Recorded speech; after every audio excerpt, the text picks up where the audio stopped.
is when you're up there, it's 2 hands on one, staggering your legs to break that grip. I see all the time in tournaments, people are just dropping to your leg or they're just pulling you backwards and you're falling right on over. Stagger those feet, 2 hands on that one thumb, and break it down. I see everybody can get to their feet, but I've seen very few of you guys be able to get out. 2 hands on one, ninja sword, cut them in half.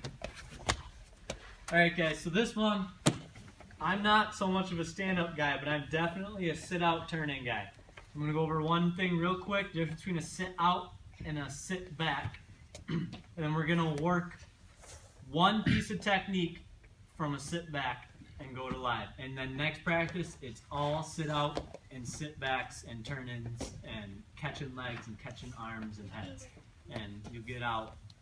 Well, I'll go over that statistics later. So, they're on top.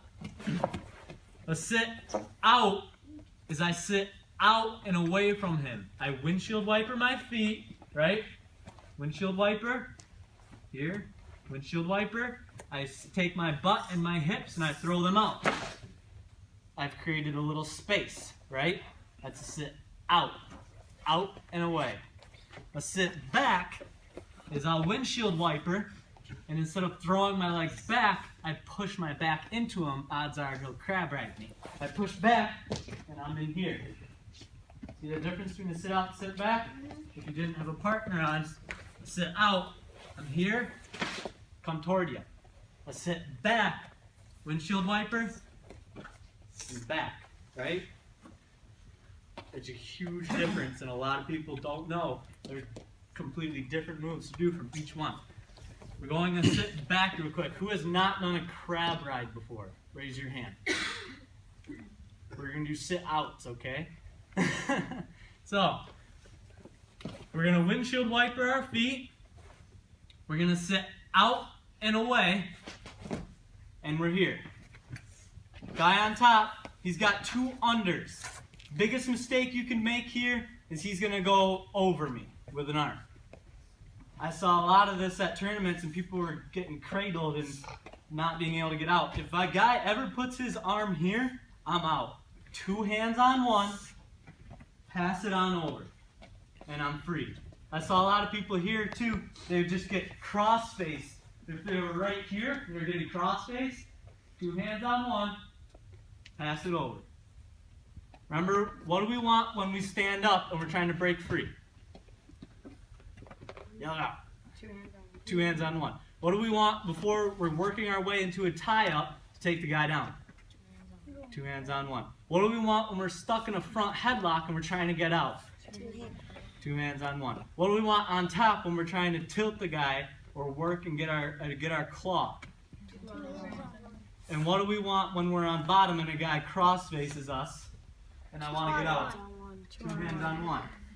You can never go wrong with that. 2 hands on one, and you should be free. Hop it up right on over. So what I want to go over today is I'm here, I'm going to do a sit out. Partner, it's going to take a lot of the partner helping the other guy. The drill is for the bottom guy.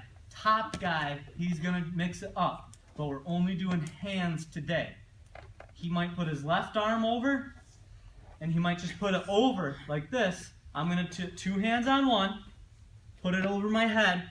I'm going to put it to the mat, bring my hips back, and I'm free. What he could also do is he could try to go for a cradle. He's still here, 2 hands on one. Pop it out. I'm free. He could go for just a normal cross face, 2 hands on one, and I'm free. So top guy, he can do 3 different things and just hang his arm over like he thinks that's a good idea, or he can cross face, try and do a corkscrew, which I saw somebody got pinned with a parry, and we can go over that. You do a cross face, or he's going to do a crash cradle. All these ways are what you're going to do is on bottom. I start here, guys on top. I windshield wiper my feet, windshield wiper, throw my hips out, and I'm here to sit out. Right? I sat out, my elbows are in, my knees are up, I'm not sitting on the ground like this, definitely take me down. If I'm here, elbows in, knees are up, he puts his arm, I see that arm, I go 2 hands on 1, just like Coach Joe said. Over my head, and I'm out. From here, what I want to do is if this hand is in the pocket, I'm turning away from it, right? And I'm just putting it right toward him, putting his arm between my body. I've got my 1, easy. You can try to work for 2, but here the coach is on a lot of time on the side. Just say, get your 1, just get your 1, and then try and take him down. Question? Is it still stupid if you're on top? Like, you put your hand over and grab the arm? And grab the arm? Like, put your hand over the head. If I'm here and he reaches and grabs my arm, I can still get out. I just pop on this elbow, and it's over my head.